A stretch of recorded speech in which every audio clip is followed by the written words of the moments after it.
छोटे से गांव में एक भरा पूरा परिवार रहता था। परिवार बहुत बड़ा था। जगदीश और उसकी पत्नी प्रभा अपनी सास ससुर, 2 बहनें और 2 बच्चों के साथ हंसी खुशी रहते थे। कुल मिलाकर 8 लोग थे। इस पूरे परिवार की जिम्मेदारी अकेले जगदीश पर थी। वो एक मेहनती किसान था। अरे प्रभा, मैं जा रहा हूँ खेत। अरे 2 मिनट रुकिए, खाना बांध देती हूँ। अरे आकर खा लूंगा ना।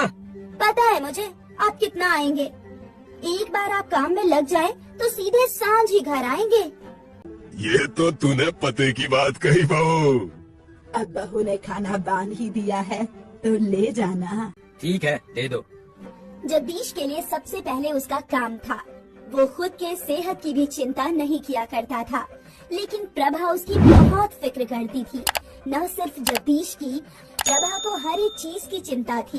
बच्चों की, सास ससुर की और ननदों की भी। वो सबका ख्याल रखती थी।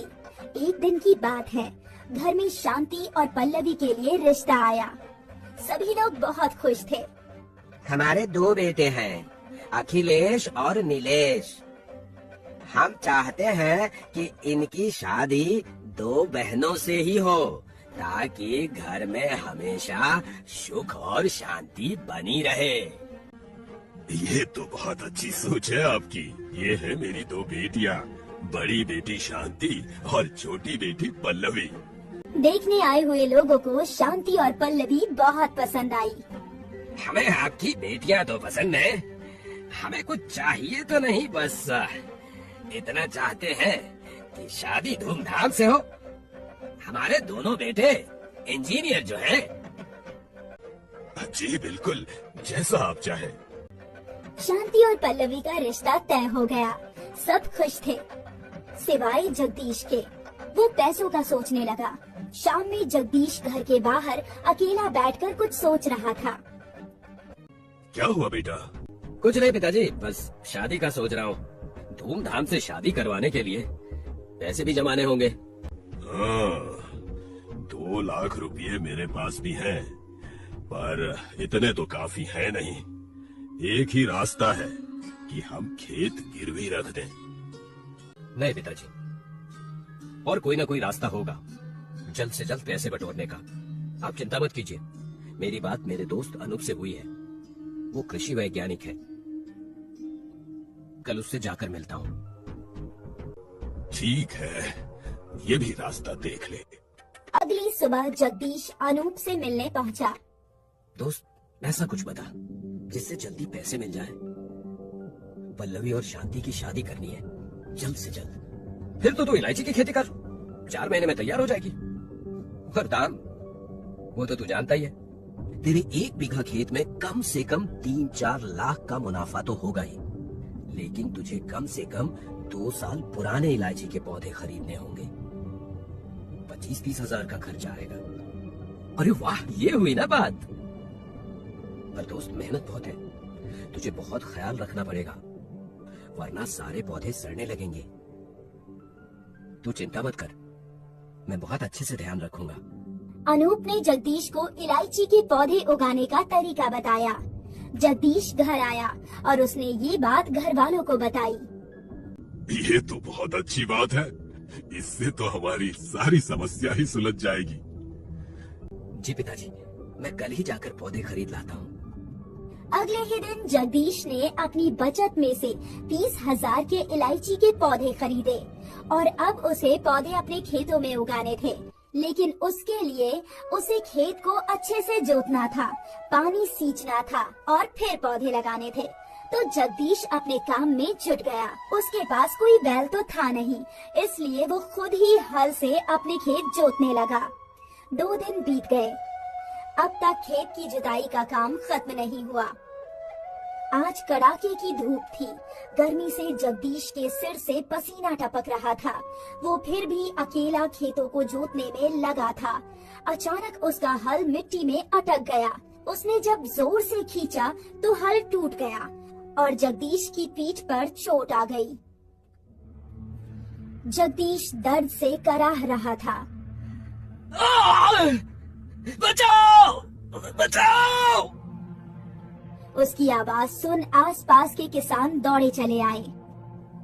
अरे क्या हुआ जगदीश?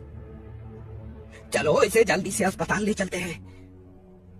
किसान जगदीश को उठाकर अस्पताल ले आए। डॉक्टर्स ने जगदीश का इलाज शुरू किया। कई घंटे बीत गए। जगदीश का पूरा परिवार हॉस्पिटल पहुंच चुका था। सब रो रहे थे। डॉक्टर, क्या हुआ मेरे बेटे को?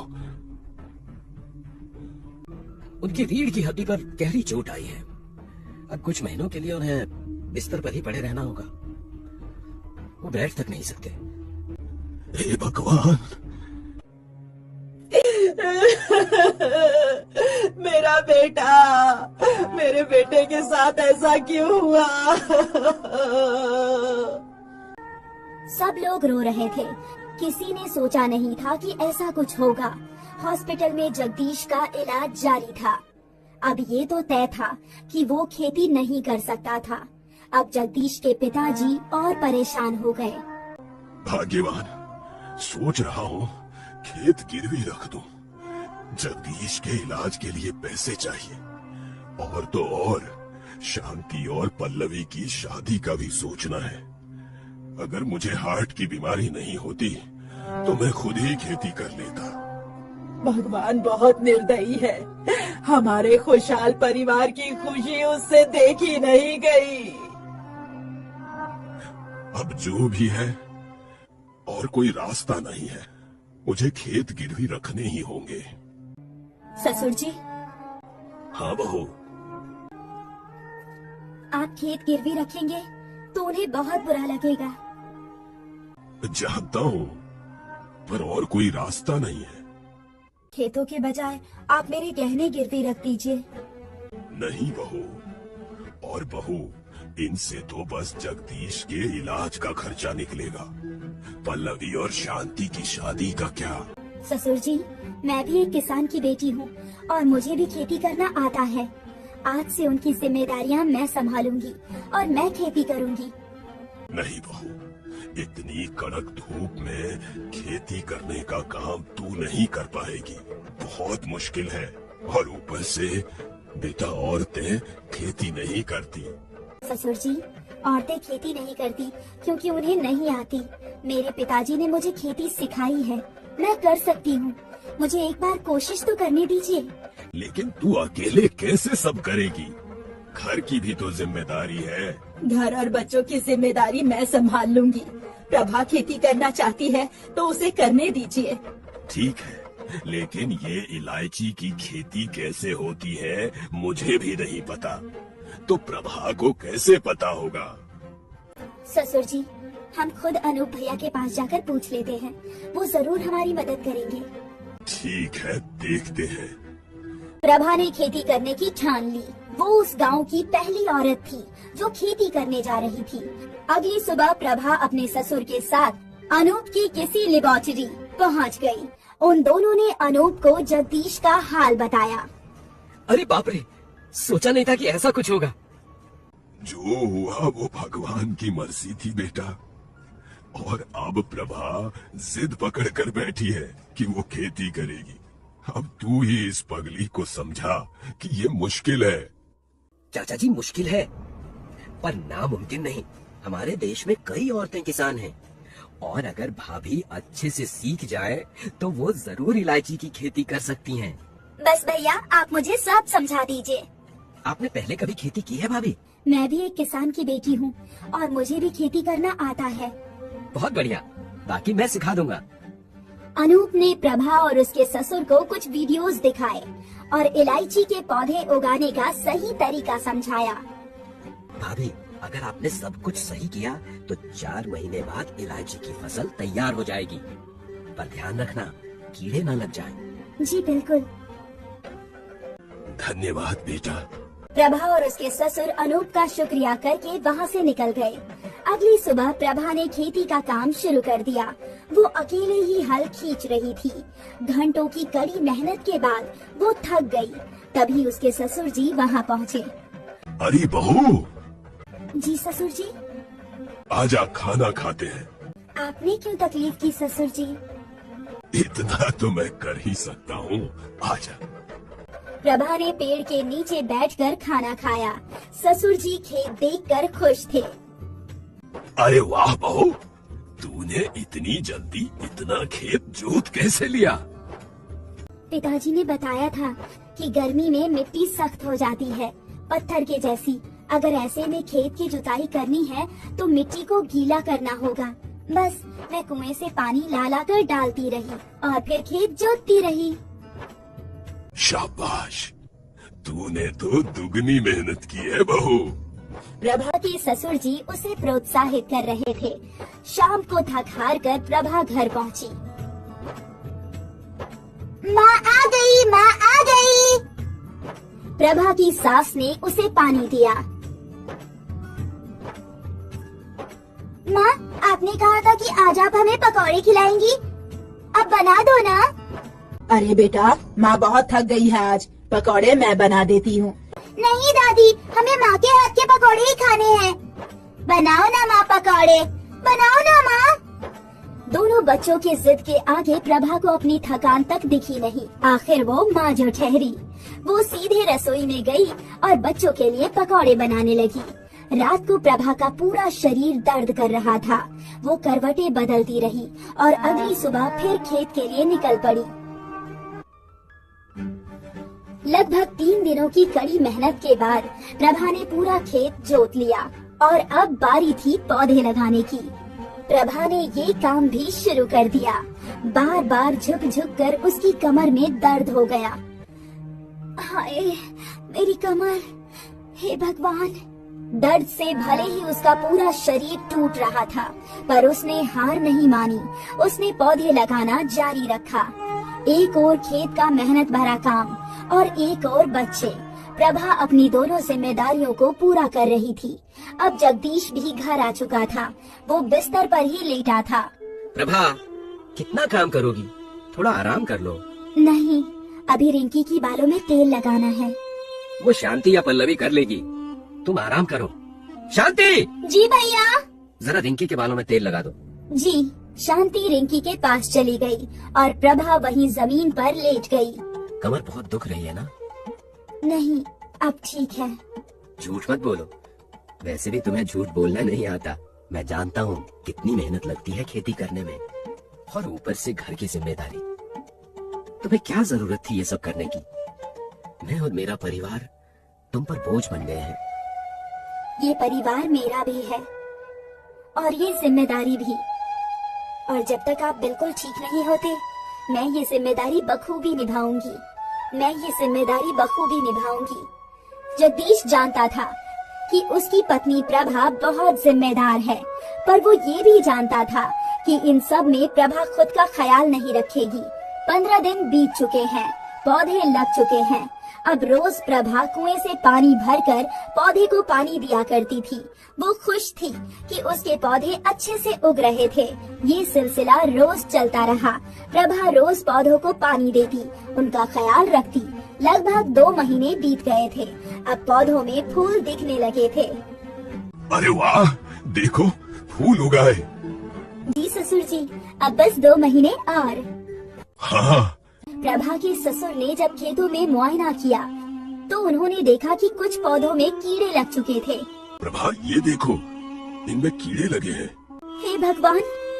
अनुप ने बोला था कि अगर कीड़े लग गए तो सारे पौधे खराब हो जाएंगे। अब क्या करें? तू जल्दी से कीटनाशक ला। ससुर जी, लगता नहीं कीटनाशक से कुछ होगा। तो अब क्या करें? हमें इन कीड़ों को फैलने से रोकना होगा। पर वो कैसे? प्रभा ने एक सीधी लकीर खींची और वहाँ के सारे पौधे उखाड़ने लगी। ये क्या कर रही है? वो पौधे तो अच्छे हैं। ससुर जी, अगर बीज के पौधे उखाड़ दूंगी तो कीड़े आगे नहीं बढ़ेंगे। ठीक है। प्रभा और उसके ससुर दोनों मिलकर पौधे उखाड़ने लगे। पहले उन्होंने बीज के पौधे उखाड़े और फिर जिन पौधों में कीड़े लगे थे वो सब भी उखाड़ लिए। पौधे थोड़े कम हो गए थे, पर अब भी बहुत सारे पौधे अच्छे थे। प्रभा रोज पौधों को पानी डाला करती थी और कीड़ों की जांच भी किया करती थी। वो कीटनाशक भी छिड़कने लगी। तपती धूप में प्रभा अकेली खेतों में मेहनत करती थी और उसकी मेहनत रंग लाई। जब 4 महीनों बाद उसके खेतों में हरी हरी इलायची उगी। देखिए ससुर जी, इलायची उग गई।